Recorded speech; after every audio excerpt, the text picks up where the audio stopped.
We represent three principles found within human beings: reptilian, embryonic, and mammalian. We have come to speak to you today about the ontological status of extraterrestrial characters.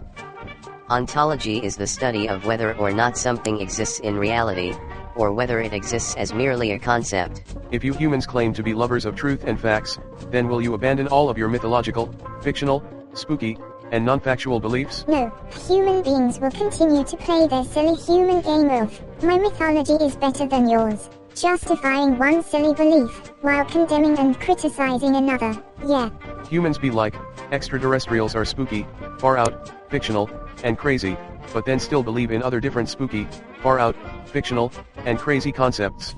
It is imperative that human beings evolve to the point where you realize that mythology and fiction serves as an engaging modality to convey messages, morals, and teach important principles.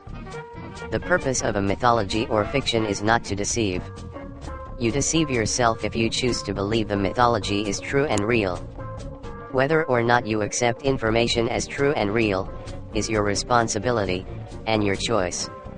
Will you learn to accept, respect, and learn from the various mythologies of the different groups of people on your planet? Will you ever learn how to derive and separate the inner meaning, moral, and true message in the story from the fictional aspects of the story?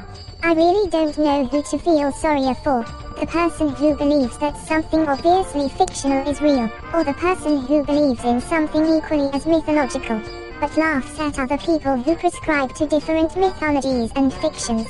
Yeah. A human person who claims to tie their lineage and origin back to a character or place from an unverified mythological story, is no different than a person who claims to be from some unverified, undiscovered distant planet. Being able to read and speak ancient languages which have been dead for thousands of years and serve no purpose in your everyday life, is no different than science fiction fanboys who learn to speak the Na'vi language from the Avatar movie, or learn to speak the Klingon language from Star Trek. Yeah.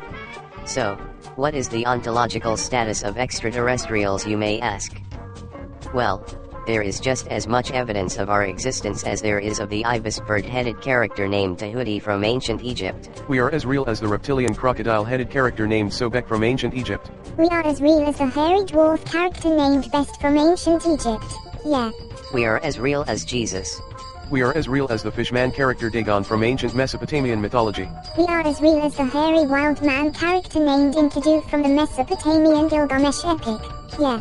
We are as real as the elephant-headed character named Ganesh from Hindu mythology.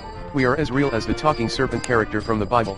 We are as real as the monkey-headed character Hanuman from Hindu mythology. Yeah. We are as real as Ezekiel's wheel, the mothership, and Nibiru. We are as real as the human-headed flying horse with wings called Al-Buraq, which carried the Islamic prophet Muhammad on a night journey from Mecca to Jerusalem. Yeah. My home planet is as real as your lost continents of Atlantis, Lemuria, and Mu. Some of the most remarkable and intelligent human scientists and astrophysicists have begun to apply the scientific method to study and investigate extraterrestrial and UFO phenomenon. But yet, some of the most ordinary humans laugh at and dismiss extraterrestrial and UFO phenomena as nonsense. Ignorance is bliss, I guess. Just because a mythology or fictional story is ancient or carved in stone does not make it more valid. It is still just a fairy tale. Typical hypocritical humans. Yeah.